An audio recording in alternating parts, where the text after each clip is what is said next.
Hello guys. तो कैसे आप लोग। आज मैं आ चुका हूँ माई वेयर रूल सिस्टम का एपिसोड 7 लेकर। तो फिर ज़्यादा देर न करते हुए इस वीडियो को शुरू करते हैं। और जिन लोगों ने इसके पिछले वाले एपिसोड को नहीं देखा तो जाकर पहले वो देखिए, वरना आपको स्टोरी लाइन समझ में नहीं आएगी।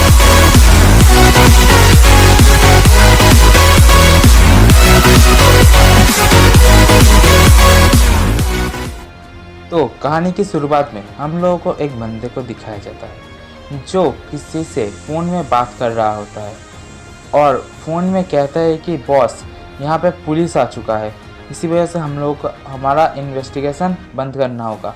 और ये बंदा अंडर डॉग्स गैंग से ही होता है और ये अंडर डॉग्स गैंग के लीडर से बात कर रहा है। इस बात को सुनने के बाद अंडर डॉग्स गैंग का लीडर बहुत ही ज़्यादा गुस्सा हो जाता है और चिल्लाते हुए अपने उस बंदे से कहता है कि अरे नहीं, तुम्हें पता भी है कि उस बॉक्स के अंदर जो था वो कितना ज़्यादा इम्पोर्टेंट था। छोड़ो, अभी हमें उसकी ज़रूरत नहीं है, हमें पहले उस बच्चे को ढूंढना होगा। मुझे जानना है किसने हम लोगों को धोखा दिया है। इसके बाद सीन शिफ्ट हो गया, हम लोग उसी कंस्ट्रक्शन साइट का दिखाया जाता है जहाँ पे कुछ वर्कर्स एक दूसरे से काम के बारे में बात कर रहे होते हैं कि आज सभी लोगों को ज़्यादा काम करना पड़ेगा और कोई भी काम में ज़्यादा बेकारत्व नहीं दिखाएगा। और ये वही फैक्ट्री होता है जहाँ पे कल रात को सारा कांड हुआ था। और जैसे ही वो सभी अंदर जाते हैं, अंदर बहुत सारी डेड बॉडीज़ पड़ी होती है, जिसे देख कर वो सभी लोग बहुत ही ज़्यादा डर जाते हैं और चारों तरफ खून ही खून होता है। और वो सभी लोग कहते हैं लगता है हम लोगों को पुलिस को फ़ोन करना होगा। सारे वर्कर्स में से एक वर्कर इन सारे डेड बॉडीज़ को देखते हुए कहता है कि लगता है इसे इन सभी लोगों को किसी जानवर ने मारा है। के बाद कुछ समय बाद का सीन दिखाया जाता है जहाँ पर पुलिस आ चुका होता है, उस जगह को सील कर रहे होते हैं और एक ऑफिसर उसके हायर ऑफिसर से कहता है कि बॉस आपको क्या लगता है यहाँ पे क्या हुआ होगा। ऑफिसर की इस बात को सुनने के बाद उसका बॉस उससे कहता है कि क्या तुमने इन सभी लोगों के DNA ब्लड सैंपल्स को कलेक्ट किया है। और अपने बॉस के बात को सुनने के बाद वो ऑफिसर कहने लग जाता है कि हाँ, हम लोगों ने ऑलरेडी इनके सारे ब्लड के सैंपल्स को कलेक्ट कर लिया है और हम लोग इसके ऊपर टेस्ट भी कर रहे हैं। हम लोगों के पास जल्दी फाइल आ जाएगा जिसमें हम लोगों को पता चल जाएगा कि ये ब्लड असल में किसके है। उसके बाद वो हायर पुलिस के ऑफिसर कहने लग जाता है अगर मैं सही सोच रहा हूँ तो फिर मेरे ख्याल से यहाँ पर छोटा सा कोई गैंग वॉर चल रहा था। किसी बंदे का कोई ब्रीफकेस कोई डिलीवर करने जा रहा था, उसी के लिए यहाँ पे एक वॉर हुआ था। और ये बात उस ब्रीफकेस को देख के वो हायर ऑफिसर कहता है। इसमें तो ये अच्छी बात है कि हम लोगों ने ऑलरेडी सिस्टम के सहायता से इनके फुटप्रिंट्स को कलेक्ट कर लिया है, लेकिन आखिर इस केस के पीछे है कौन, इस बात का हमें अभी तक कोई भी अंदाज़ा नहीं लग पाया है। बात को सुनने के बाद वो ऑफिसर कहता है कि बॉस क्या आपका मतलब ये है कि ये जो 3 लाश है ये उन अटैकर्स के हैं। इस बात को सुनने के बाद वो हायर ऑफिसर कहने लग जाते हैं हाँ तुमने सही कहा, ये उन अटैकर्स के ही है।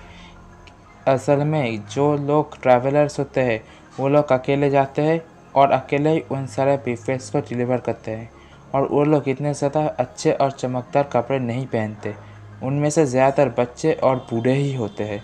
ये बहुत ही ज़्यादा अजीब है कि एक ट्रांसपोर्टर ने तीन हथियार वालों गैंगस्टर्स को मार डाला और अचानक से पीछे से आवाज़ आता है कि हाँ ये ऐसा हो सकता है कि उन लोगों को उम्मीद ही नहीं था कि वो किस ट्रांसपोर्टर से भिड़ने वाले हैं। जो ट्रांसपोर्टर था वो शायद एक एल्टार्ड हो सकता है। ये आवाज़ एक बंदा और एक लड़की वहाँ पे आए होते हैं और उन लोगों ने ये कहा होता है और उन्हें देखते हुए वो पुलिस का चीफ कहता है आप दोनों यहाँ पे क्या कर रहे हैं। और ये एक एल्टार्ड का केस है, ये बताना भी अभी बहुत ही ज़्यादा जल्दी होगा। और ये दोनों शायद कोई स्पेशल ऑफिसर्स होंगे जो एल्टार्ड के केस को ही हैंडल करते हैं। उन दोनों ऑफिसर्स में से आई हुई वो बंदी कहने लग जाती है या फिर वो लड़की कहने लग जाती है कि देखिए मिस्टर विंस्टन, आपको कोई भी बच्चा देख के ही बता सकता है कि ये केस एक एल्टार्ड का है और अब से ये केस हम दोनों हैंडल करने वाले हैं। तो प्लीज़ हम लोगों को इस केस को हैंडल करने दीजिए और आपका जो काम है आप प्लीज़ हम लोगों को सहायता कीजिए इस केस को हैंडल करने में। बोलने के बाद वो दोनों लोग इंक्वायरी के लिए सामने की तरफ पूछताछ के लिए चले जाते हैं और जो उस ऑफिसर के साथ जो बंदा आया होता है वो पुलिस चीफ से पूछता है कि सर ये दोनों लोग क्या सच में वाइट रोज के मेंबर्स है। के बाद वह पुलिस का चीफ कहने लग जाता है कि हाँ, ये लोग वाइट रोज से ही है और अनफॉर्चुनेटली जिस केस से अब हम लोगों को हटना होगा। और मेरी बात मानो बच्चे कि इन लोगों से कभी पंगा मत लेना, क्योंकि यही लोग हैं जो एल्टाट को बनाने के लिए बहुत ही ज़्यादा महत्वपूर्ण है। हम सभी लोगों को वाइट रोज ऑर्गेनाइजेशन के बारे में बताया जाता है। इस ऑर्गेनाइजेशन में ज़्यादातर एल्टाट ही है और एल्टाट के साथ एल्टाट की फ़ाइट यही लोग करते हैं। और गवर्नमेंट ने ही इस जो वाइट रोज ऑर्गेनाइजेशन है इसके लिए कहा है, क्योंकि पुलिस की गोलियां एल्टाट को कुछ कर नहीं सकते। और एल्टाट को रोकने के लिए सिर्फ और सिर्फ वाइट रोज ऑर्गेनाइजेशन से है।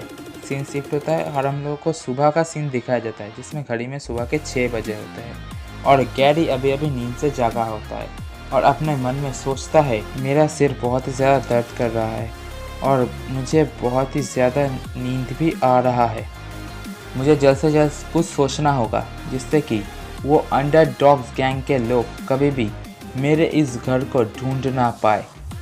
और उसके बाद अचानक से उसे एक बहुत ही बढ़िया स्मेल आता है, साथ पे पनीर टिक्का आ गया होगा गैरी के लिए। और वो गैरी सोचता है वाह कितनी ग्रेट स्मेल है। उसके बाद वो फ्रिज की तरफ जाता है जहाँ से वो स्मेल आ रहा था और अंदर कोई तंदूरी चिकन तो नहीं, लेकिन एक कच्चा मीट होता है, जिसे देख के गैरी शॉक होता है और उसे खाने वाला ही होता है कि पीछे से उसकी बहन आ जाती है और उसे कच्चा चिकन खाते हुए देख के बहुत ही ज़्यादा शॉक हो जाती है। और गैरी को भी पता चल जाता है कि उसकी बहन उसके पीछे आ चुकी है। उसके बाद गैरी की बहन एमी गैरी से पूछती है कि आखिर गैरी तुम यहाँ पे इस कच्चे चिकन के साथ क्या करने वाले थे। इसके बाद एमी चिल्लाते हुए गैरी से कहता है कि गैरी देखो ये तुमने क्या कर दिया, आज रात को अब मुझे तुम्हारे इस गंदे जीवाणु के हाथ से लगा हुआ मीट खाना होगा।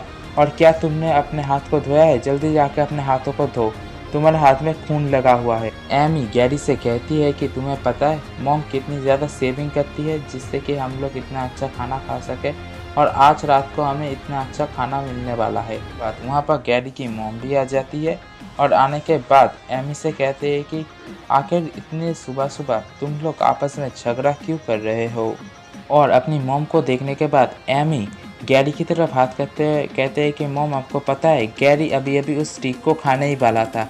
और पीछे गैरी बहुत ही फनी अंदाज में कहता है कि प्लीज़ मुझे माफ़ कर दो, प्रॉमिस करता हूँ कि मैं एक और स्टिक खरीद के लेकर आऊँगा, मैं वादा करता हूँ। कहते हुए वहाँ से जाता है। उसके बाद वो अपना मुंह देखने के लिए आईने के पास जाता है और अपने फेस को देखते हुए कहता है कि आखिर मेरे साथ हो क्या रहा है। उसके बाद अपने मुंह के अंदर अपना अंगूठा दे देता है, अंगूठा चूस। उसके बाद उसे कुछ महसूस होता है कि वो अपना अंगूठा क्यों अपने मुंह में दे रहा है और इसका टेस्ट इतना अच्छा क्यों लग रहा है उसके लिए।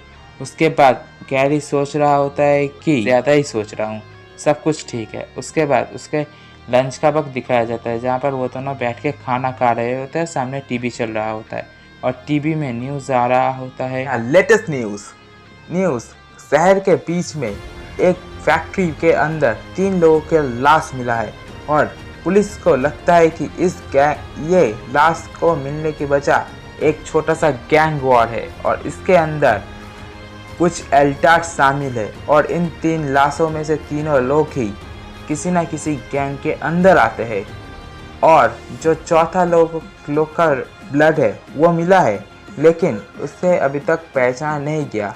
लगता है क्या कोई एल्टाट हंटर यहाँ पे आ चुका है और ये सारा वही कांड होता है जो शुरुआत में हम लोगों को दिखाया गया था। और ये वही फैक्ट्री है जहाँ पे कल रात को गैरी गया था।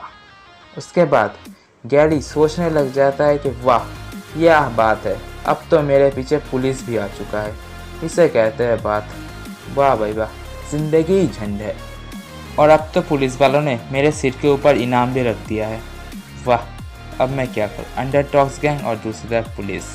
तो गाइस देखते हैं अब गैरी क्या करने वाला है। एक तरफ पुलिस ने उसके सर के ऊपर इनाम रख दिया है और दूसरी तरफ अंडरडॉग्स गैंग का लीडर उसे बिल्कुल ढूंढ रहा है, चारों तरफ अपने बंदों के साथ ढूंढ रहा है। देखते हैं अब गैरी क्या करने वाला है। आगे के एपिसोड बहुत ही ज़्यादा इंटरेस्टिंग होने वाले हैं। मैं इसका अगला चैप्टर भी ले आऊँगा जब वो पब्लिश होगा। तो फिर प्लीज़ मेरे चैनल को सब्सक्राइब कर लीजिए जिससे कि आपको नेक्स्ट वीडियो मिल जाए। caught in the crossfire.